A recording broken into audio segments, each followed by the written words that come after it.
যদি এই রেমেডিটা একবার শুনে নেন তাহলে আপনার লাইফই বদলে যেতে পারে। সবার আগে নিন রোস্ট করা হলুদ। একটি প্যানে হলুদকে ততক্ষণ পর্যন্ত রোস্ট করুন যতক্ষণ না এটি হালকা বাদামি রঙের হয়ে যায়। মাত্র 1 চা চামচ রোস্ট করা হলুদ ত্বকের ট্যানিং কমাতে সাহায্য করতে পারে। এবার 1 চা চামচ কফি পাউডার যোগ করুন। কফি ত্বকের মৃত কোষ দূর করতে সাহায্য করে এবং ত্বকে তাৎক্ষণিক উজ্জ্বলতা এনে দেয়। এরপর 1 চা চামচ মধু দিন।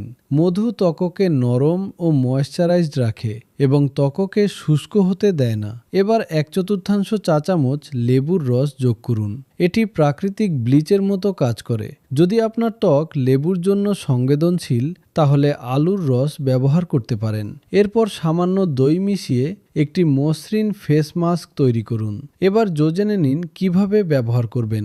মুখটি হালকা ভেজা থাকতে হবে। এবার এই মিশ্রণটি মুখে লাগিয়ে 5 মিনিট ধরে হালকা হাতে সার্কুলার মোশনে ম্যাসাজ করুন। খুব বেশি জোরে ঘষবেন না। এরপর এটিকে ফেস মাস্ক হিসেবে 15 মিনিট রেখে দিন। ধোয়ার আগে মুখে সামান্য পানি লাগিয়ে আবার হালকা ম্যাসাজ করুন। তারপর ভালোভাবে ধুয়ে ফেলুন। এই ছোট্ট লাইফ চেঞ্জিং উপায়টি আপনার ত্বকে দারুণ পরিবর্তন আনতে পারে।